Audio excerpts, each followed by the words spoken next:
The billionaire's son had never walked until the cleaning woman did the impossible. Harrison Sterling looked at the papers scattered across the desk, unable to focus on a single number. His mind was stuck on the same question that had tormented him for 12 years. Why would his son never be able to walk? The doctor's answer was always the same. Julian had a rare condition that affected his muscles and nerves from birth. Expensive treatments, experimental therapies, the best professionals in the country. Nothing had worked. The boy grew up confined to a wheelchair, and Harrison felt each passing day was another defeat. It was during an important meeting that his secretary knocked on the office door.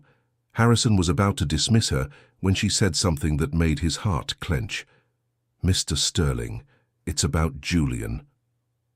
Something happened at the Hope Rehabilitation Center. Harrison dropped everything and ran out. On the way, he imagined the worst. A fall, a crisis, some complication. When he arrived at the center, he found a scene he did not expect. Julian was on the floor crying, and a woman in a blue uniform was kneeling beside him holding his hand. "What happened here?" Harrison asked, his voice louder than he intended. The woman looked up. She was around 40, her hair tied in a simple ponytail, with a calm gaze that contrasted with the desperation on Harrison's face. "He tried to get up by himself, sir," she explained softly. "I'm Sarah.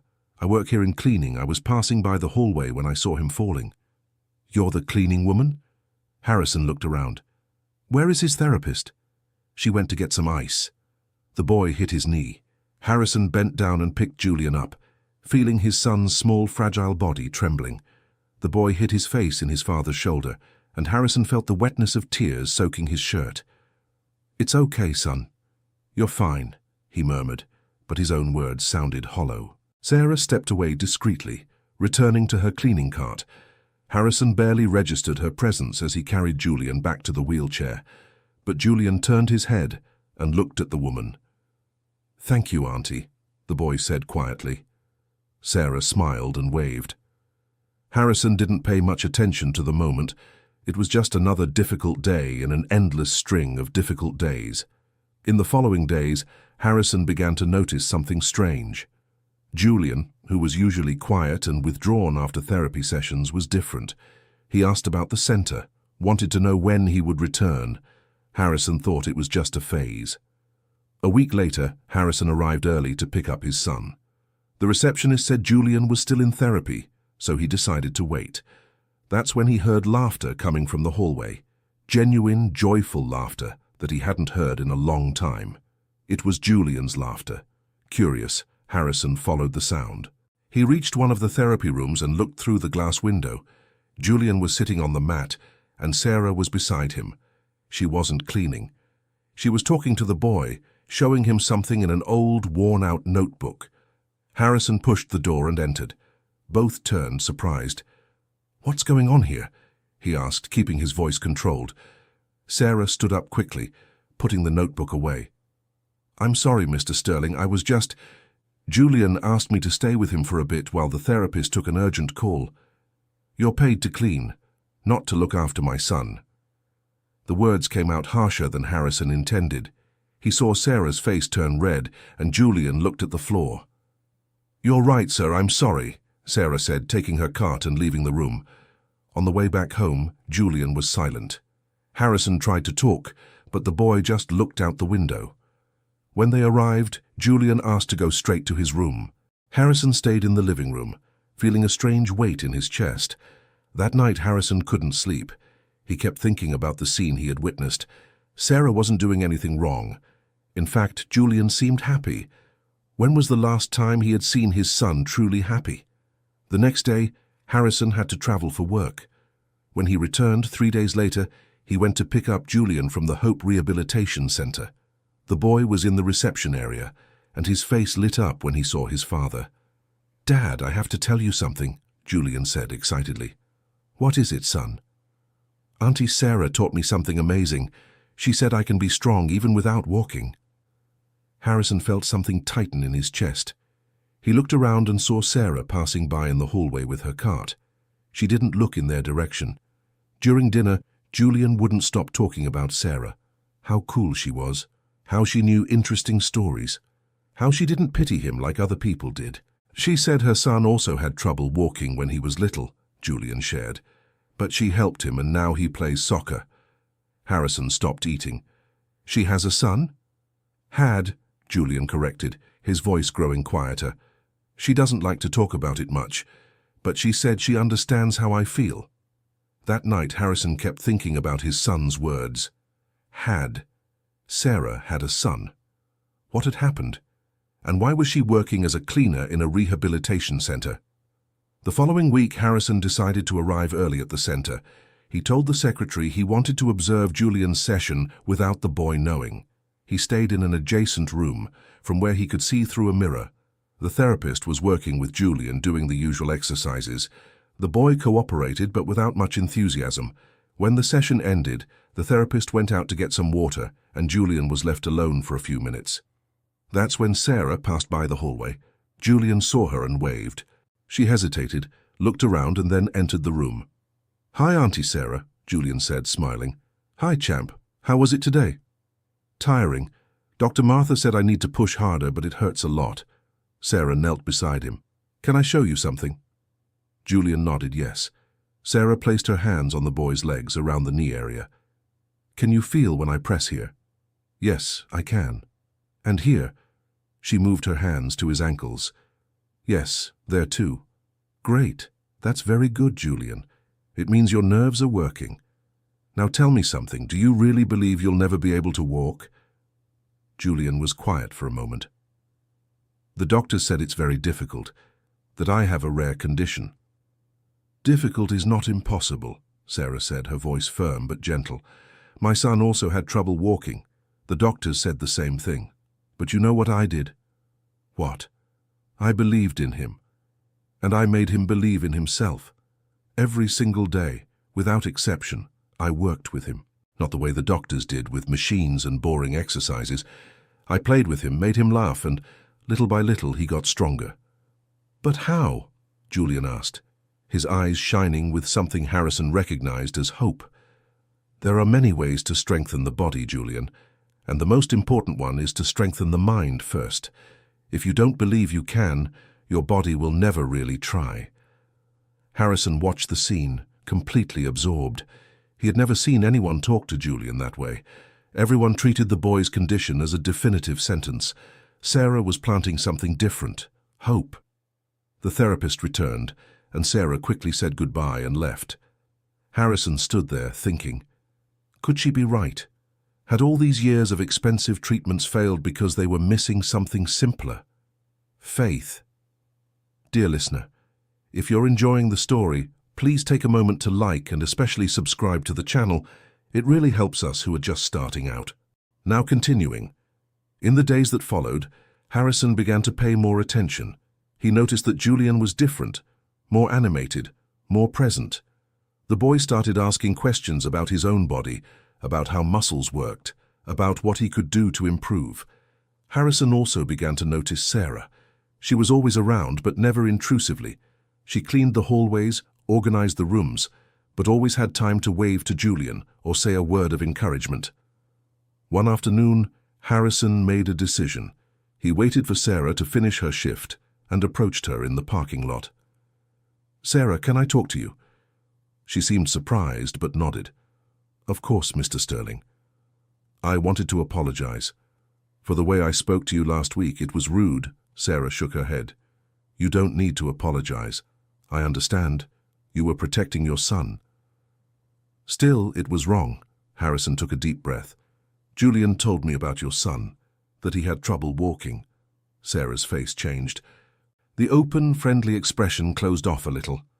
"It's true. He said you helped him, that he plays soccer now." Sarah was quiet for a long moment.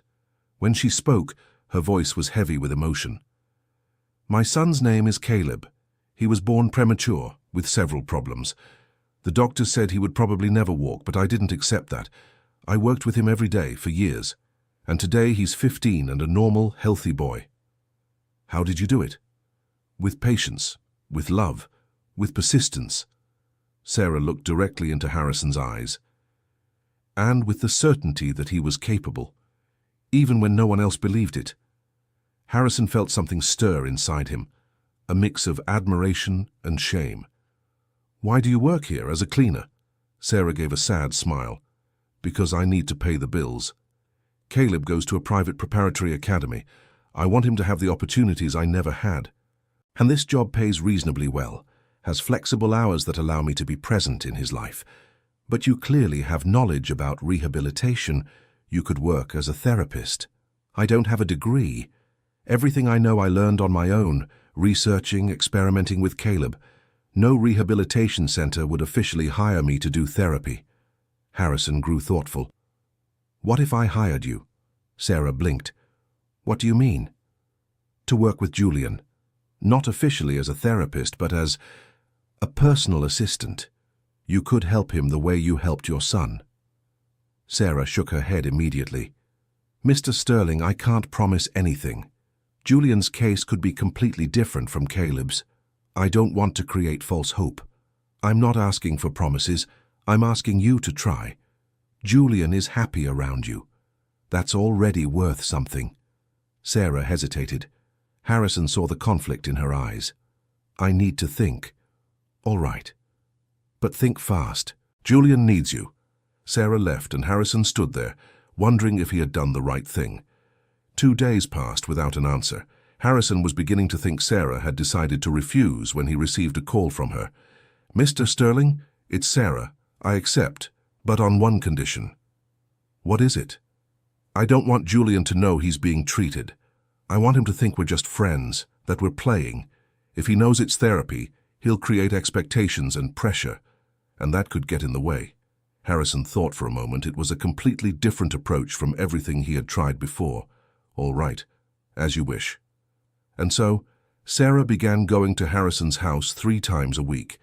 Officially, she was hired as a housekeeper, but his real job was spending time with Julian. The first weeks were strange. Harrison watched from a distance as Sarah and Julian spent hours talking, laughing, doing activities that seemed like simple play. She brought games, books, craft supplies, nothing that remotely looked like physical therapy. "What exactly are you doing?" Harrison finally asked, after watching Julian and Sarah spend an entire afternoon putting together a puzzle on the floor. "I'm building trust," Sarah explained.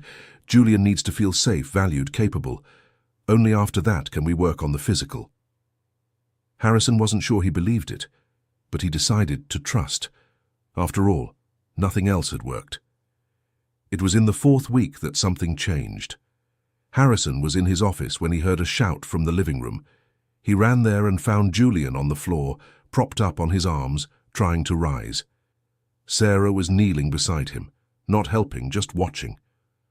"What's happening?" Harrison asked, alarmed. "Dad, I did it," Julian said, his voice full of emotion.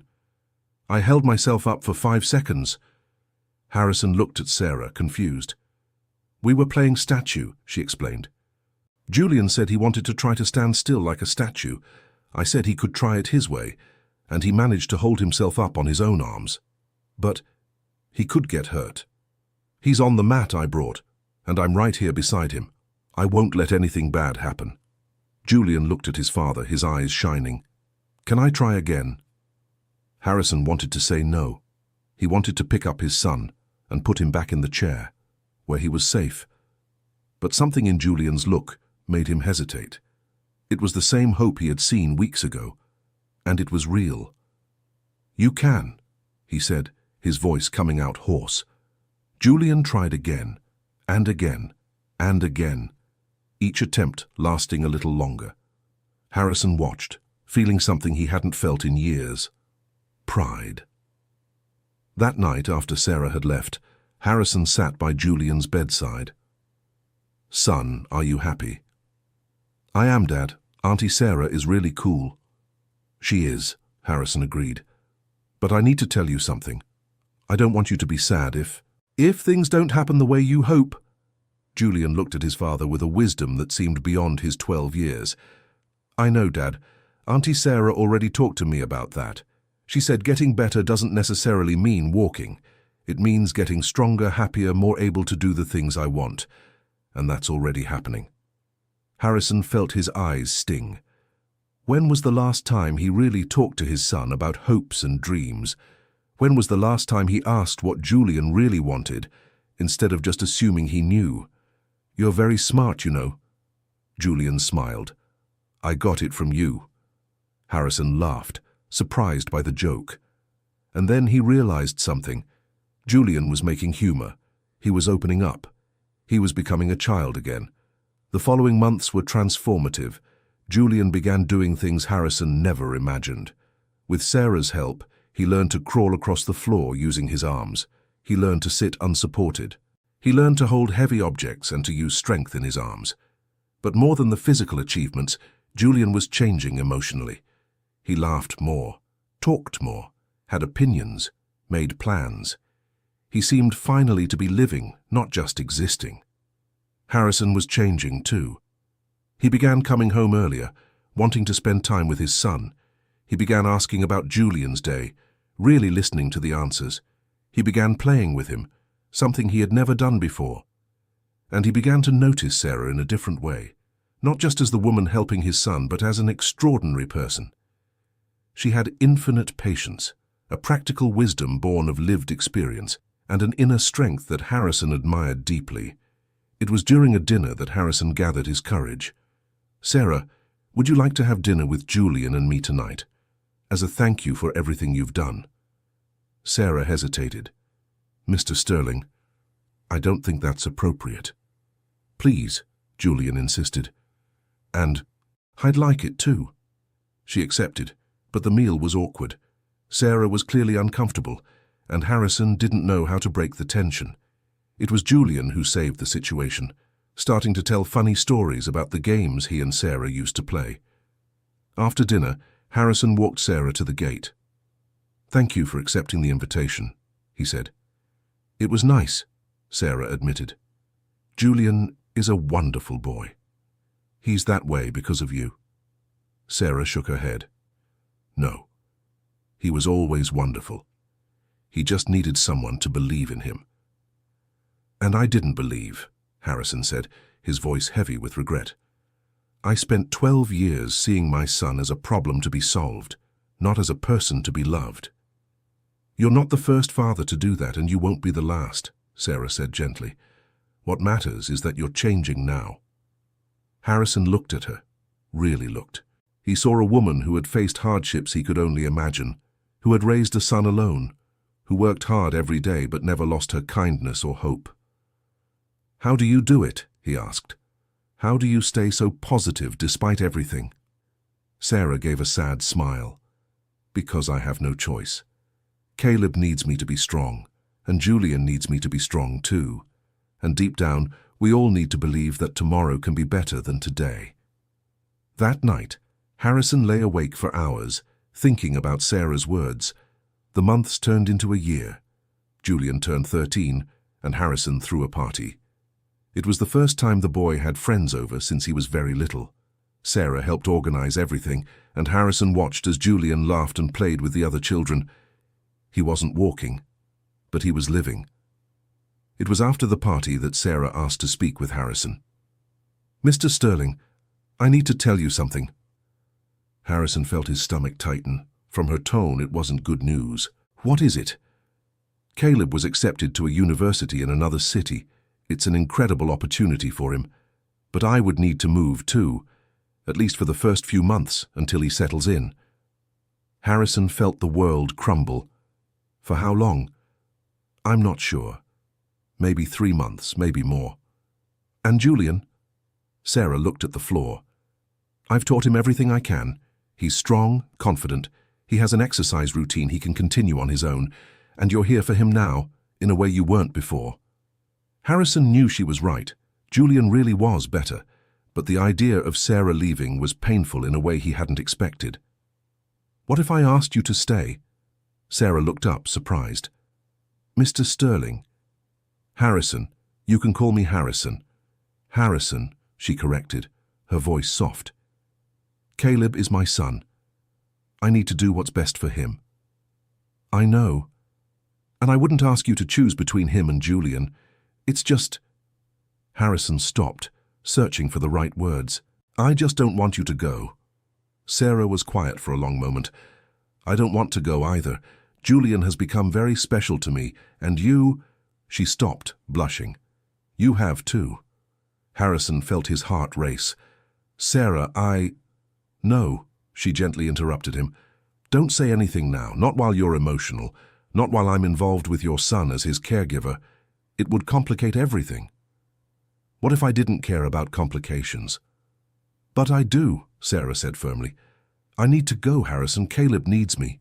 But I promise I'll come back, and when I do, we can talk about all of this, about what we feel, about what we want. But only when there's no longer this dynamic of employer and employee between us. Harrison wanted to argue, but he knew she was right, so he just nodded. How long until you leave? 2 weeks. The 2 weeks passed too quickly. Sarah spent each day with Julian, preparing him for her absence. She created a detailed exercise routine, taught Harrison how to help his son, and most importantly, talked with Julian about feelings. On the last day, Julian hugged Sarah for long minutes. You're coming back, right, Auntie?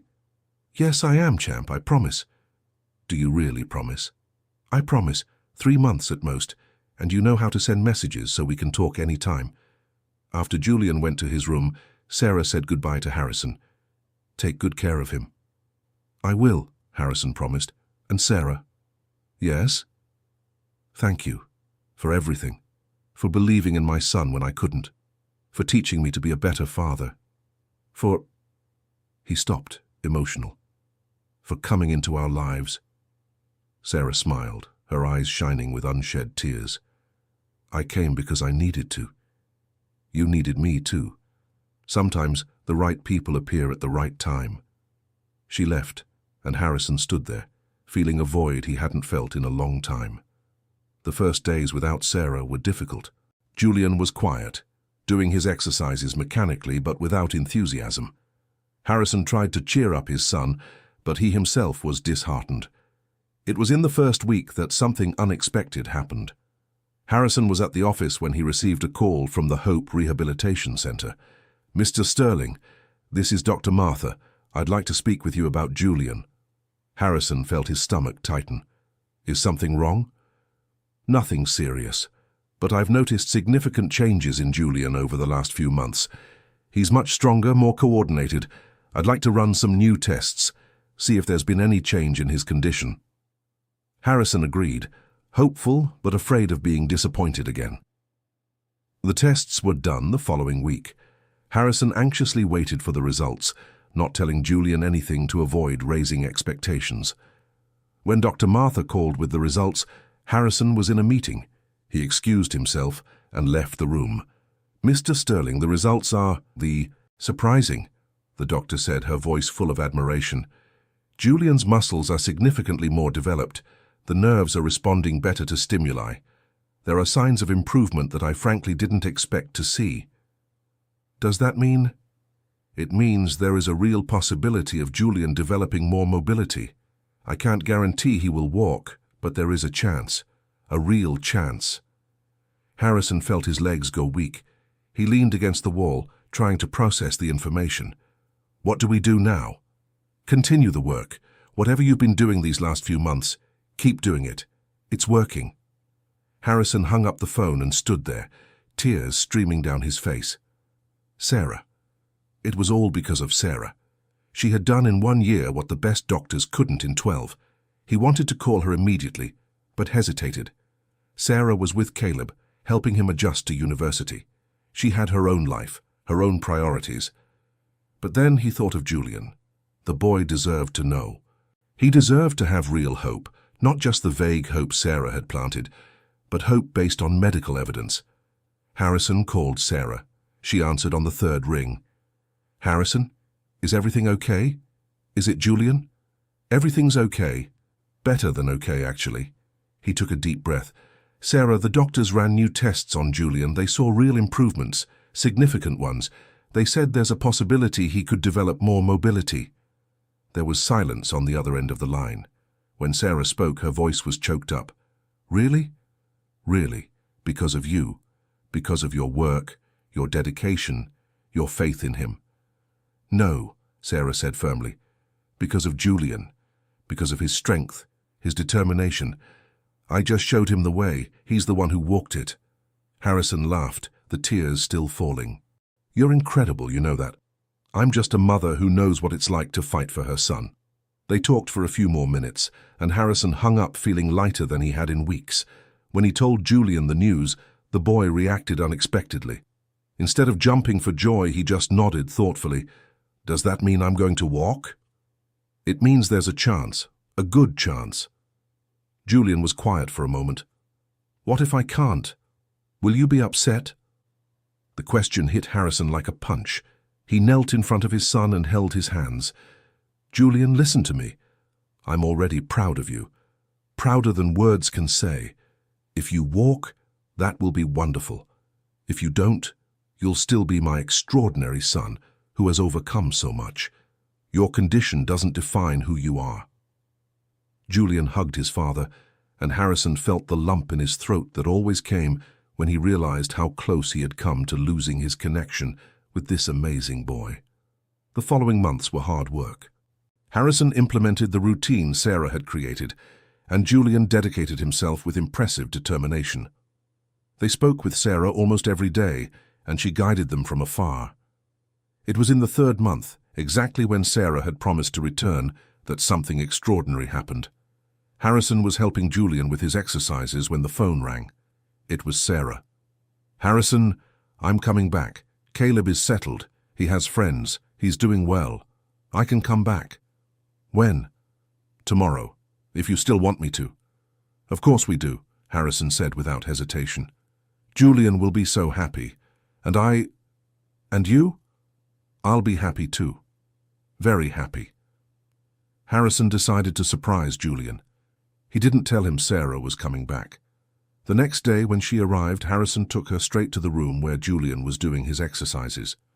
Julian, there's someone here to see you. Julian turned, and his face lit up when he saw Sarah. Auntie Sarah, you're back. Sarah ran and hugged him. I'm back, champ, and I hear you've gotten even stronger. I have. Want to see? Julian positioned himself as Sarah had taught him. He put his hands on the floor, bent his arms, and slowly, with great effort, lifted his torso. He held that position for 15 seconds before lowering himself. Sarah had tears in her eyes. That was incredible, Julian. There's more. Dad, can you help me? Harrison came closer.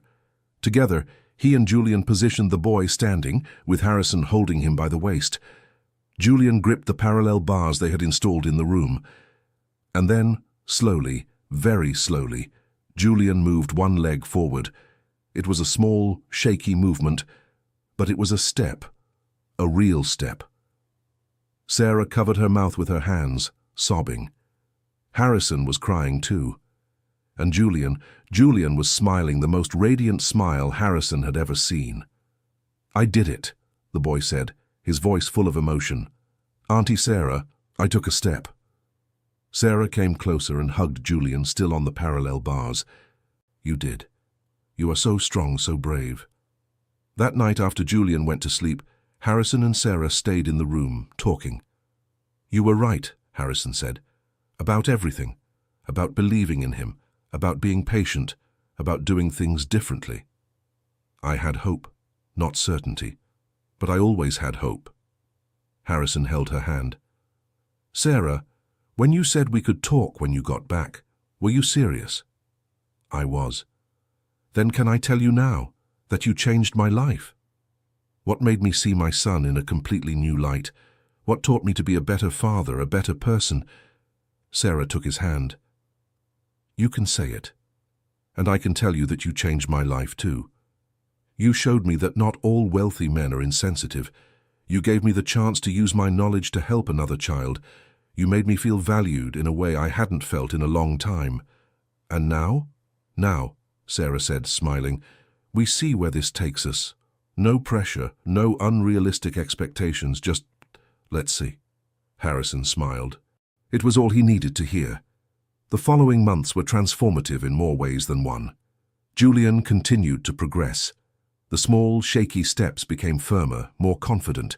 He still used the parallel bars, still needed support, but he was walking. And Harrison and Sarah were getting to know each other in a new way, no longer as employer and employee, but as two people trying to build something together. They took it slow. Occasional dinners, long talks after Julian fell asleep, weekend outings. Harrison met Caleb, a brilliant teenager who treated his potential stepfather with cautious respect. And Sarah saw the side of Harrison that few did. The insecure man behind the confident businessman, the father who feared he wasn't good enough, the man who just wanted to make a difference in the world but didn't know how. It was 6 months later that Julian asked a question that changed everything. "Dad, do you like Auntie Sarah?" Harrison was making breakfast. He stopped, surprised by the frankness of the question. "Yes, I do. Why?" Like how people date." Harrison turned to look at his son. "What do you think about that?" Julian shrugged, but there was a smile on his face. "I think it's cool. Auntie Sarah is amazing, and you're happy when you're around her." "And would you be happy if we were together?" "I would," Julian said without hesitation. "But only if you're happy. I don't want you to date her just because of me." Harrison knelt in front of his son. "Julian, you are the most important thing in my life. You always will be. But being happy with someone doesn't take away from the love I have for you. In fact, I think it makes me a better father." "So are you going to ask her out?" Harrison laughed. "Maybe, if you think I should." "I do. But you have to do something cool. You can't just say it. It has to be special." Harrison spent the next few days planning. He wanted something that would mean something to Sarah, not just an expensive, empty gesture. It was Julian who had the idea. "Dad, Auntie Sarah always talks about how hard it was when Caleb was sick, how alone she felt, with no one to help, and how she wished she could help other mothers going through the same thing. So, what if we did something about that, like create a place where mothers like her could get help?" Harrison looked at his son, impressed by the depth of the suggestion. "A support center? Yeah, with therapists, with people who understand, with other mothers who've been through it. A place where no one feels alone." The idea stayed in Harrison's head for days, and the more he thought about it, the more sense it made. He had the resources, he had the connections. Why not use them to create something that would really make a difference? He started researching, making contacts, developing a plan, and 3 months later, he was ready. Harrison organized a special dinner. He invited Sarah and Caleb, prepared her favorite meal, decorated the house simply but elegantly. During dinner, after they had eaten and talked about their day, Harrison stood up. "Sarah, there's something I'd like to show you." He picked up an envelope and handed it to her. Sarah looked at Harrison, confused before opening it. Inside were architectural plans, legal documents, and a letter. "What is this?" she asked. "It's a support center for families of children with mobility challenges. Therapists, psychologists, support groups, all free. And I want you to be the director." Sarah looked at the papers, then at Harrison, then back at the papers. "Harrison, I can't accept something like this. It's not a gift, it's a job. A real job with a salary, with benefits. You'd have autonomy to create the programs, hire the team, do everything the way you think is right." "But why?" "Because you changed my life. You changed Julian's life. And I know there are hundreds, maybe thousands of other families out there who need what you have to offer. Your experience, your wisdom, your hope." Sarah was crying now, tears falling freely. "I don't know what to say." "Say yes," Julian interrupted. "Say you'll do it. Because you're amazing, and other people need to know that too." Caleb, who had been quiet the whole conversation, finally spoke. "Mom, you should accept. It's everything you've ever wanted to do." Sarah looked at her son, then at Julian, then at Harrison. "Yes," she finally said. "Yes, I accept." Harrison smiled, feeling a deep happiness. "And there's one more thing." "What do you mean, one more?" Harrison took her hand. "Sarah, these past months you've become an essential part of my life, and not just as someone who helps Julian, but as someone who makes me want to be better, more patient, more understanding, more present. I would like to explore what we can be together. Not just for Julian, not just for Caleb, but for us. Sarah squeezed his hand. Harrison, I feel the same, but I need you to understand something. I come with baggage, a teenage son, a complicated past, strong opinions about how things should be done. I'm not easy. I don't want easy, I want real. And you are the most real person I've ever met. Sarah laughed through her tears. Then let's try. Slowly, no pressure. Let's see where it leads us. It was Julian who broke the emotional moment. They're going to date. I told you, Caleb, I told you they'd get together. Caleb laughed, rolling his eyes in typical teenage fashion, but Harrison saw the genuine smile on his face. The following months were a mix of challenges and joys. The support center began to take shape. Sarah dove into the work with a passion that Harrison admired. She hired therapists, created programs, and began networking with other families. The center's first day of operation was emotional. There were 12 families present, all with children facing different kinds of mobility challenges. Sarah gave a short but powerful speech. You are not alone. I know what it's like to feel like no one understands, like no one cares. I've been there, but I'm here to tell you there is hope. There are people who understand, who care, who will walk beside you on this journey. Harrison watched from the back of the room, feeling his chest tighten with emotion. This was the woman he loved, strong, compassionate, tireless. Because yes, he realized he loved her. It wasn't just admiration or gratitude, it was love, the deep and lasting kind he had never felt before. Meanwhile, Julian continued to progress. Steps with support turned into steps without support. Small distances turned into greater distances. He still had limitations, still tired easily, but he was walking. It was at Julian's 14th birthday party that the moment none of them would ever forget happened. Harrison organized a small party. Just close family, some of Julian's friends from school, and the team from the center that Sarah had assembled. Julian insisted on giving a speech. Harrison was worried, thinking it would be too tiring for the boy, but Sarah convinced him to allow it. Julian positioned himself in the middle of the room. All eyes were on him. And then, slowly, he stood up, alone, without support. There was an absolute silence in the room. I want to thank, Julian began, his voice clear and firm. All the people who helped me get here, the doctors, the therapists, my friends who always treated me as an equal. He looked at Harrison. My father, who learned to be the father I needed, not the father he thought he should be. Tears began to fall from Harrison's eyes. And especially Auntie Sarah, Julian continued, looking at her. Who taught me that being strong doesn't mean being perfect. It means keeping on trying, even when it's hard. Who believed in me when I didn't believe in myself. Who showed me I could do things the doctors said were impossible. Sarah was sobbing now. And then Julian did something no one expected. He began to walk. Slowly, with trembling but determined steps, he crossed the room toward Sarah. It wasn't a perfect walk. His legs were still weak, his movements still uncoordinated. But it was a walk. Real, genuine, impossible. When he reached Sarah, Julian hugged her. Thank you for not giving up on me. The room erupted in applause and tears. Harrison joined the hug, wrapping his arms around both Julian and Sarah. Caleb also approached, and suddenly there were 4 people embraced, crying and laughing at the same time. It was in that moment that Harrison realized they weren't just 4 separate people. They were a family. Strange, unconventional, but a family. Dear listener, if you're enjoying the story, please take a moment to like and especially subscribe to the channel.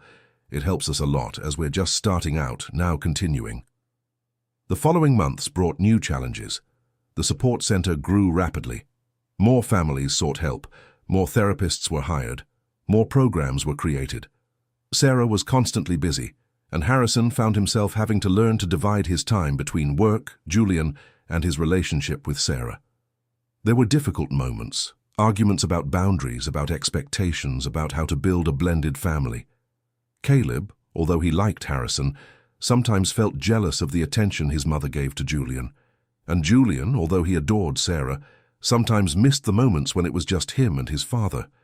It was during one of these arguments that Harrison realized something important. "We're trying to make everything perfect," he said to Sarah one night, after a particularly difficult discussion about schedules.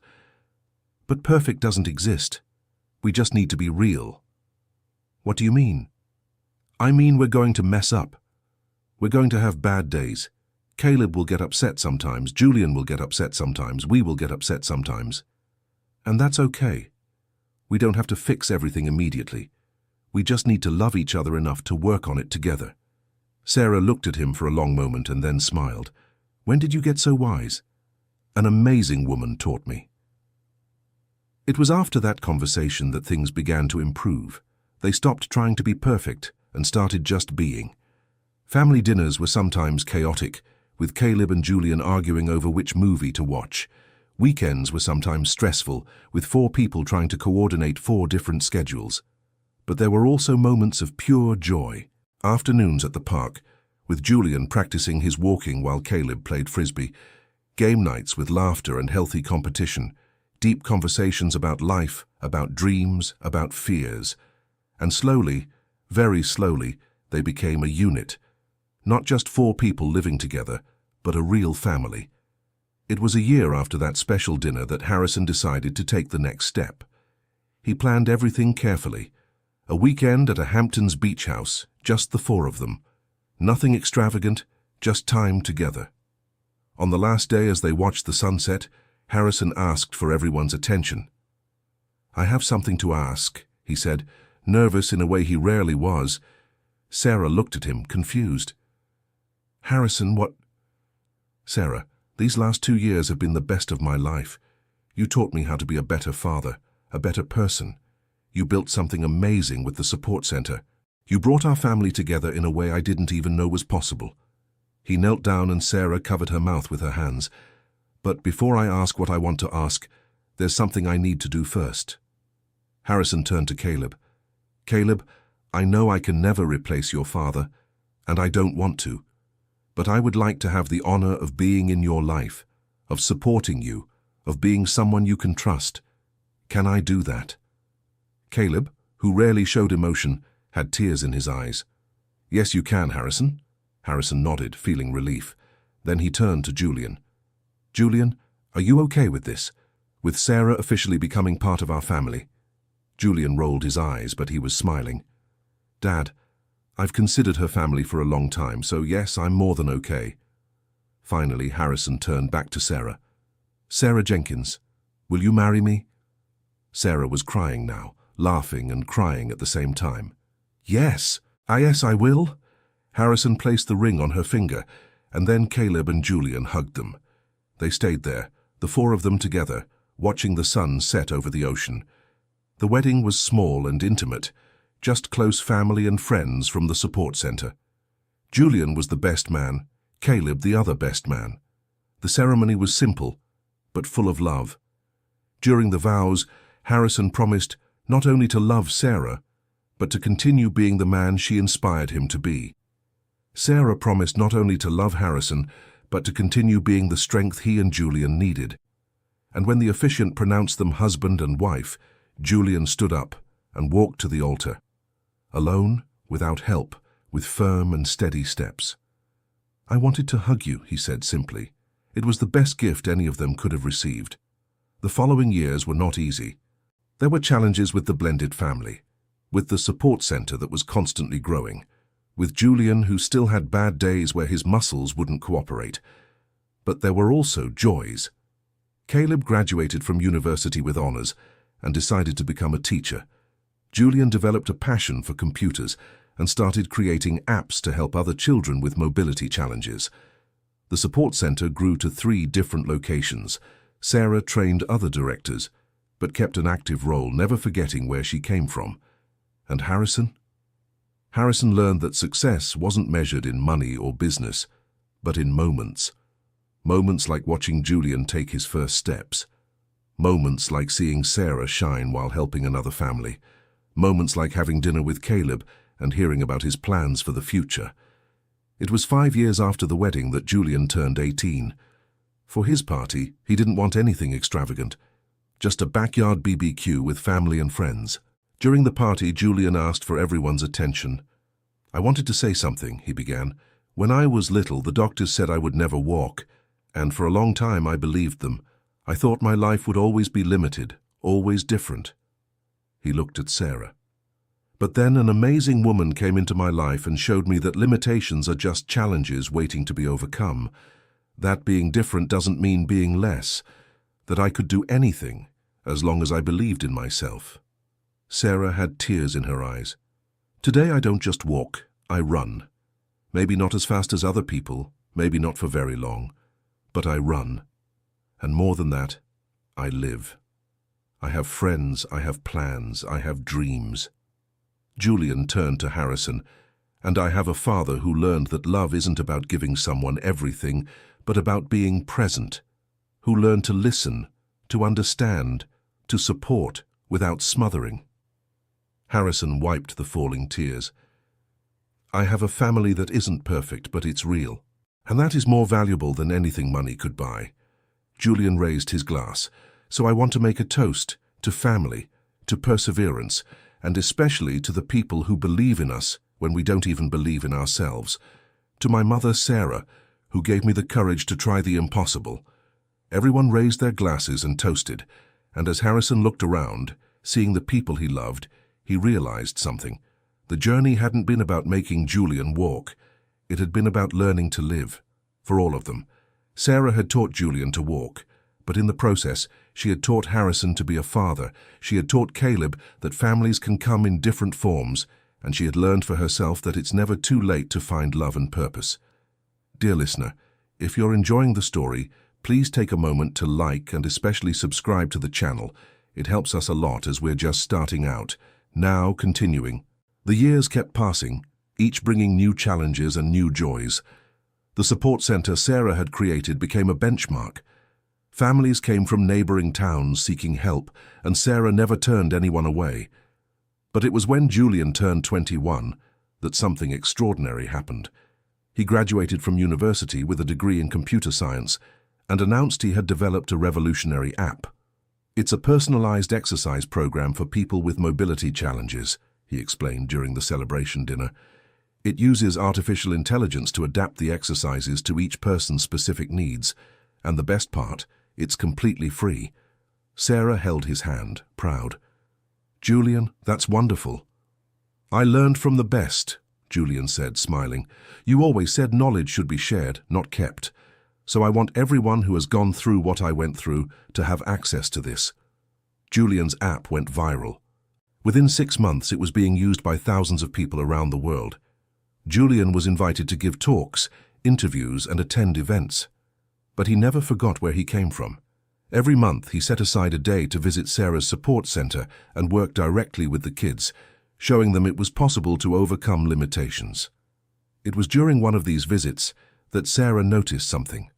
One of the children at the center, a 12-year-old girl named Chloe, reminded her so much of Julian when he was little. Quiet, withdrawn, convinced she would never be capable. Sarah began working with Chloe the same way she had worked with Julian: patience, kindness, unwavering faith. And slowly, very slowly, Chloe began to open up. Harrison watched it all with admiration. Sarah was almost 60 now, but her energy and dedication were the same as when she had first met Julian. One night, as they lay in bed, Harrison asked her, "Don't you ever get tired of helping, of giving so much of yourself?" Sarah thought for a moment. "Sometimes I get tired physically, but emotionally, never, because every child I help is a chance to do what someone did for me when I was struggling with Caleb. It's a chance to be the person I needed back then." And who was that person? Sarah was quiet for a long time. When she spoke, her voice was heavy with emotion. "No one. I didn't have anyone. And that's why it was so hard. I promised myself that if I ever had the chance, I would be that person for another mother." Harrison hugged his wife, feeling the weight of her words. "You are extraordinary, you know that? I'm just someone who understands pain and who decided to turn that pain into something productive." That conversation gave Harrison an idea. He had retired from business a few years prior, handing the company over to trusted managers. He had time, he had resources, and now he had a purpose. He began working on a secret project. He spoke with architects, with educators, with rehabilitation specialists. And 6 months later, he was ready to reveal it. It was Sarah's birthday, 62 years old. Harrison organized a surprise party, inviting not only the family, but also all the families who had passed through the support center over the years. When Sarah arrived and saw the number of people, she was moved. "Harrison, what is all this?" "It's a celebration," he said, smiling. "Of you, of everything you've built, of all the lives you've touched." One by one, families approached Sarah, sharing stories of how she had changed their lives. Children who now walked, some who didn't walk, but had found other ways to live fully, all thanks to Sarah's guidance and support. Sarah cried through every story, hugged every person, remembered every journey. And then Harrison asked for everyone's attention. "Sarah, you've spent the last 20 years helping families. You created an amazing center, trained a wonderful team, touched hundreds of lives. But there's a limitation. You can only help a limited number of people at a time." Sarah looked at him, confused about where this was going. "So I thought, what if we could expand? What if we could create not just one center, but several? A complete network of support centers, all operating under the same principles you established: love, patience, faith in every child's potential." Harrison took an envelope from his pocket and handed it to her. Inside this envelope is the documentation for the Sarah Jenkins Mobility Foundation. 10 centers initially, with plans to expand to 50 in the next 5 years. Fully funded, with you as president. Sarah looked at the envelope, then at Harrison, then back at the envelope. "Harrison, this is too much. I can't." "Yes, you can," Julian interrupted, stepping forward. "Mom, you always said if you'd had help when you were with Caleb, it would have been easier. Now you can be that help for hundreds, maybe thousands of mothers." Caleb also stepped forward.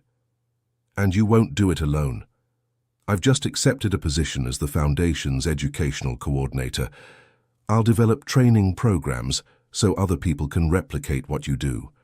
And I'll develop custom versions of my app for each center," Julian added. "We'll integrate everything, technology and human touch." Sarah looked at the 3 men she loved, tears flowing freely. "You've already planned everything." "We have," Harrison confirmed. "But only if you want to. If you think it's too much, if you'd prefer to keep things the way they are, we'll understand." Sarah was quiet for a long moment, looking at the envelope in her hands. Then she looked at all the families around her, all the lives she had touched. "When I started this," she said, her voice firm despite the tears, "it was just Julian and me. A cleaning lady who knew what it was like to struggle alone, trying to help a boy the doctors said would never walk. And look what it became." She opened the envelope and looked at the papers inside. Yes, I accept. Let's do this. Let's help every family we can." The room erupted in applause and tears. The following years were a whirlwind. The foundation grew rapidly. 10 centers became 20, 20 became 40. Sarah traveled constantly, training teams, setting standards, but always with the human touch that defined her. Caleb developed a comprehensive training program that allowed therapists from any background to learn Sarah's methods. Julian integrated cutting-edge technology into all the centers, making tracking and progress more efficient. And Harrison? Harrison managed the administrative side, ensuring the centers had the necessary resources, but never interfering with the clinical work.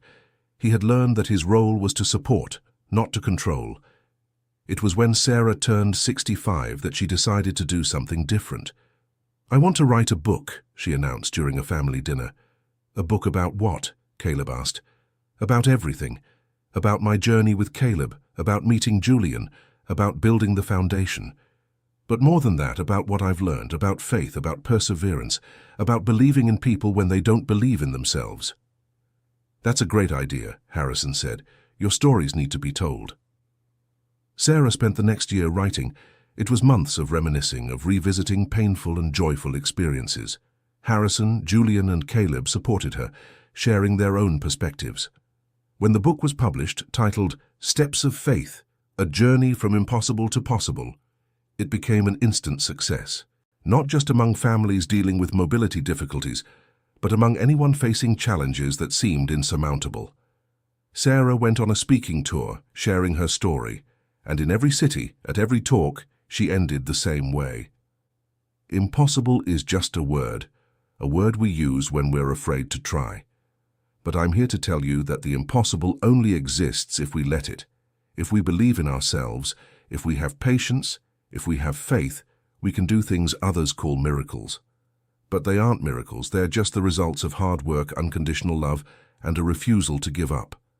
And every time, without exception, she received a standing ovation. It was during one of these talks that something unexpected happened. An elderly woman approached Sarah afterward, tears in her eyes. "You don't remember me," the woman said, "but I remember you."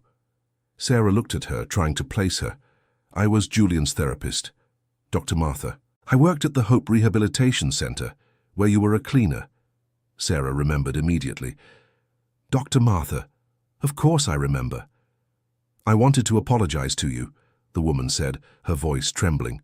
"Back then, I thought you were interfering, that you were just an untrained cleaner meddling in things you didn't understand. I even thought about reporting you." Sarah held her hand. "Why didn't you?" "Because I saw the results. I saw Julian improving in ways my methods never could.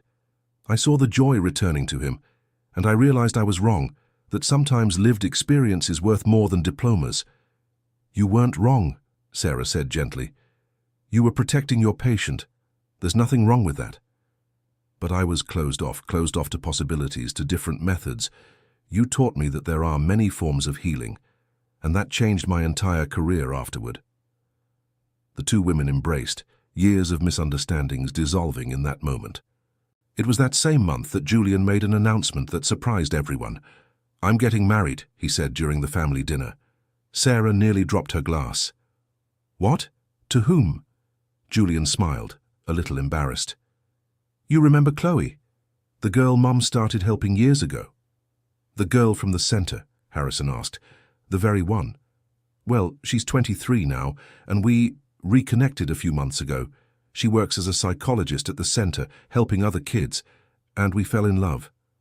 Sarah had tears in her eyes. "Julian, that's wonderful." "She understands," Julian continued. "She understands what it is to struggle, what it is to overcome. He understands in a way other people can't. And I love her, so much." The wedding was beautiful, small, intimate, full of meaning. And when Chloe walked down the aisle with firm and steady steps, there wasn't a dry eye in the congregation, because everyone there knew her story. They knew she had arrived at Sarah's center at 12 years old, convinced she would never be capable. And now, at 23, she was not only walking, but living fully. During the reception, Chloe gave an emotional speech. "When I met Mrs. Jenkins," she said, looking at the woman who had changed her life, "I was lost, sad. I thought my life would always be limited, but she showed me something different. She showed me I could be strong, that I could be capable, that I could be happy." Chloe turned to Julian.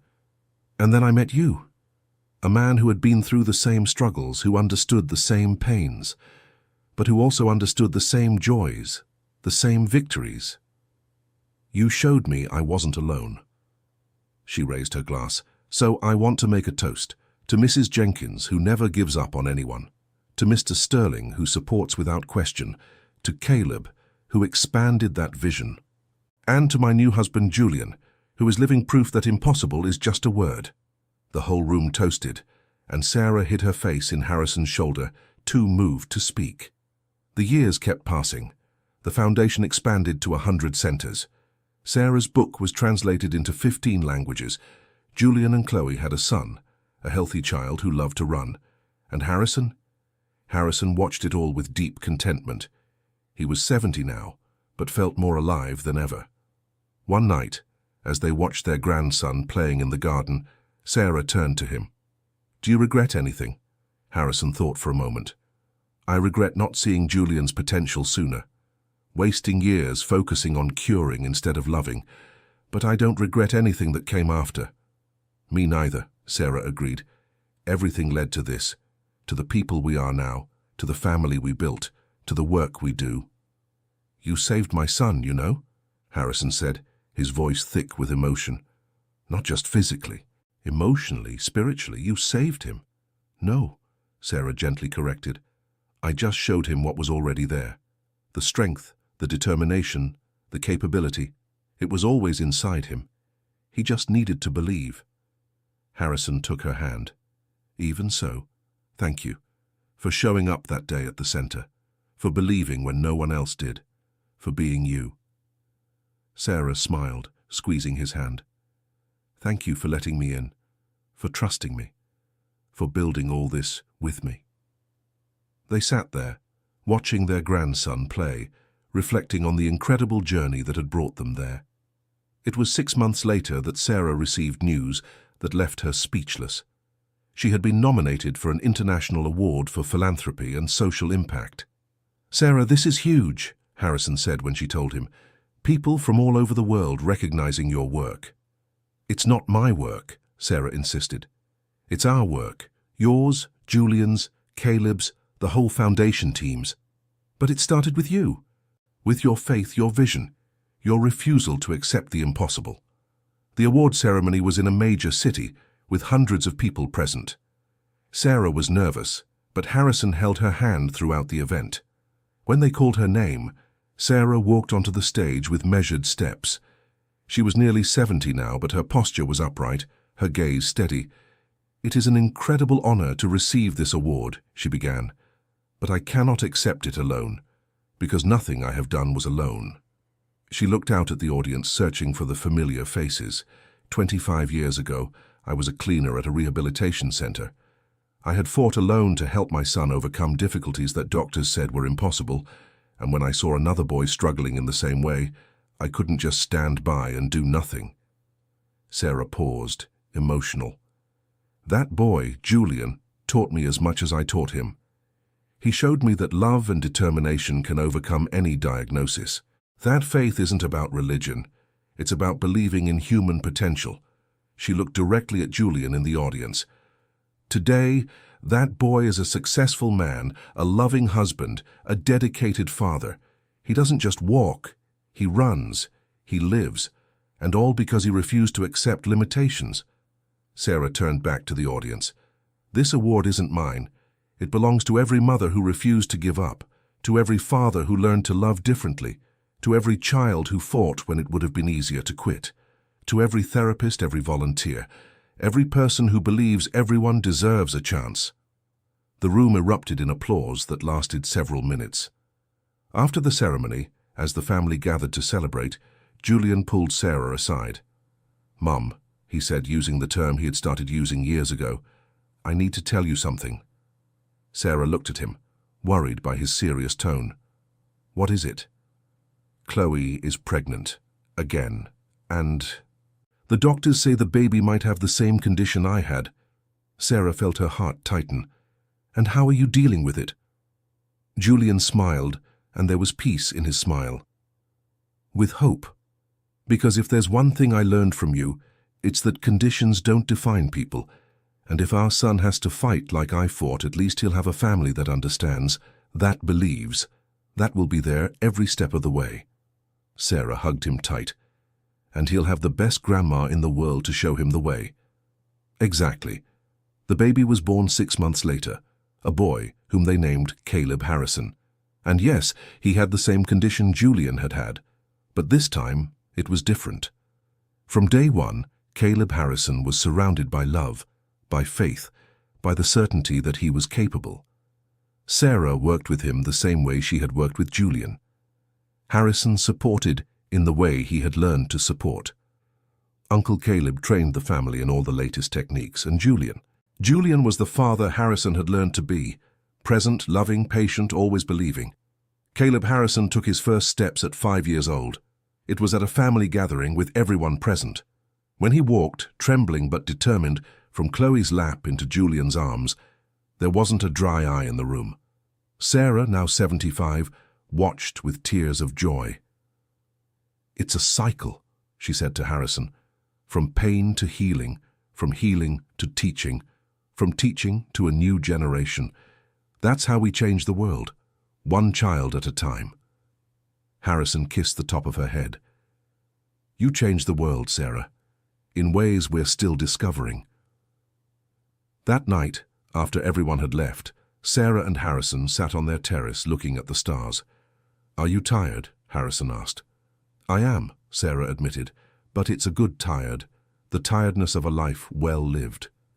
"Do you have any regrets?" Sarah thought for a long moment. "Just one. I wish I had met you sooner. That we'd had more years together. We had the years that mattered, the years where we made a difference." "That's true," Sarah agreed, "and what a difference we made." They sat there, two people who had met at the most unlikely of times, who had built something extraordinary together. The foundation kept growing. By the time Sarah turned 80, there were over 200 centers operating. Thousands of children had been helped, thousands of families supported. Sarah no longer traveled as much, but her legacy lived on in every therapist she had trained, in every center that operated under her principles, in every child who learned that impossible was just a word. Julian had expanded his app into a complete health and wellness platform. Caleb was writing his own book about education and inclusion, and Harrison, at 85, still managed the foundation's finances with the same dedication as ever. It was on a quiet afternoon, sitting in the garden with her great-grandson playing at her feet, that Sarah reflected on her journey, from a cleaning lady to the founder of an international organization, from a single mother struggling alone to the matriarch of a large and loving family, from someone nobody noticed to someone who had changed thousands of lives. "Are you okay?" Harrison asked, sitting beside her. "I'm more than okay," Sarah said, smiling. "I am complete." "How so?" "When I was young, struggling with Caleb, I used to think that if only I had help, if only I had support, everything would be easier. And so I promised that if I ever had the chance, I would be that help for other people." Sarah looked around, seeing the family gathered, seeing the legacy they had built. "And I did. I didn't just help other people. I built a family, I found love, I created something that will continue after I'm gone. I left the world a little better than I found it." Harrison took her hand. "You left the world much better, and you continue to do so every day." Sarah squeezed his hand, feeling the strength and love that were still there after all these years. "You know what's funny," she said. "It all started because I couldn't stand by and watch a child suffer. A moment of compassion, a gentle touch, and look what it became." Small moments sometimes have big consequences. It's true, and that's why we can never underestimate the power of believing in someone, of lending a hand when no one else is, of being the person you needed but didn't have. They sat there, watching the great-grandson play, reflecting on the extraordinary life they had built together. And as the sun began to set, painting the sky with shades of orange and pink, Sarah turned to Harrison one last time. "Thank you," she said simply. "For what?" "For believing in me, for giving me the chance to make a difference, for building a life with me, for everything." Harrison kissed her forehead gently. "The pleasure was all mine." End of story. This was a fictional story created to touch our hearts. Now tell us what you thought. Do you believe one person can make that kind of difference in another's life? Leave your opinion in the comments. Thank you for your company. Don't forget to like and subscribe for more moving stories.